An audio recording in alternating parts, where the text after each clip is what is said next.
Olivier qui demandait que signifie le petit bout de phrase masho qu'on entend en japonais à la fin de phrase ou à la fin de verbe. Qu'est-ce que c'est ce petit masho? Alors masho, ça on en parle en détail, il y a un cours qui est consacré à ça dans la leçon 14 d'Objectif Japon. C'est la leçon dans laquelle on commence à apprendre à parler entre amis de manière familière.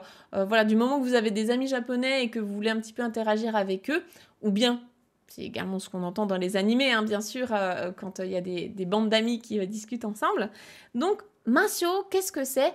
Eh bien, c'est une forme pour inviter quelqu'un à faire quelque chose. C'est faisons ça. C'est l'équivalent en français du faisons ça, allons là, mangeons ça. C'est cette forme-là.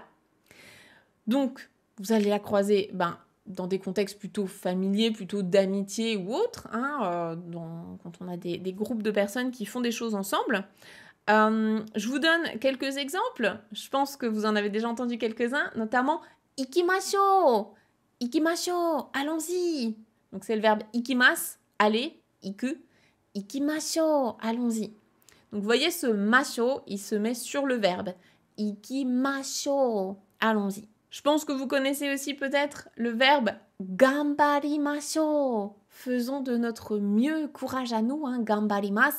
Gambarimashou, courage à nous. Ce que vous pouvez peut-être utiliser si vous avez des amis japonais avec qui vous interagissez et que vous vous donnez rendez-vous au Japon. Là, je sais qu'il y a pas mal d'élèves là qui vont partir au Japon dans les prochains mois et qui vont retrouver des correspondants japonais. Donc, vous pouvez lui dire, par exemple, rencontrons-nous. C'est dur à dire en français. Rencontrons-nous. Rencontrons-nous à la gare. Donc, eki de aimashou. Eki de aimashou. Rencontrons-nous à la gare.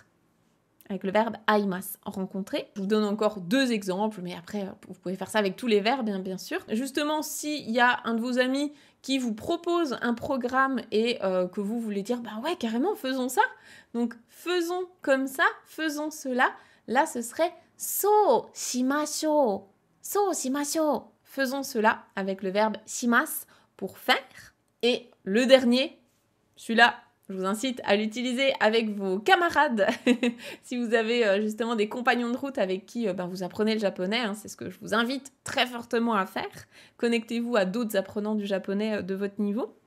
Eh bien, vous pourriez dire donc Issho ni nihongo o benkyou shimashou. Apprenons, étudions le japonais ensemble. Issho ni nihongo o benkyou shimashou. Donc, faisons cela ensemble. Voilà, ça c'est le genre d'usage de la forme en masho, il y en a plein d'autres. Je vous invite à aller voir le cours pour avoir tous les détails. Vous aurez également plein d'exercices et vous verrez comment formuler aussi la question pour dire est-ce qu'on ne ferait pas ça, comment inviter quelqu'un à faire quelque chose. Voilà, tout ça c'est vraiment des notions de débutants et dont vous aurez besoin, que ce soit au JLPT mais aussi dans la vie de tous les jours.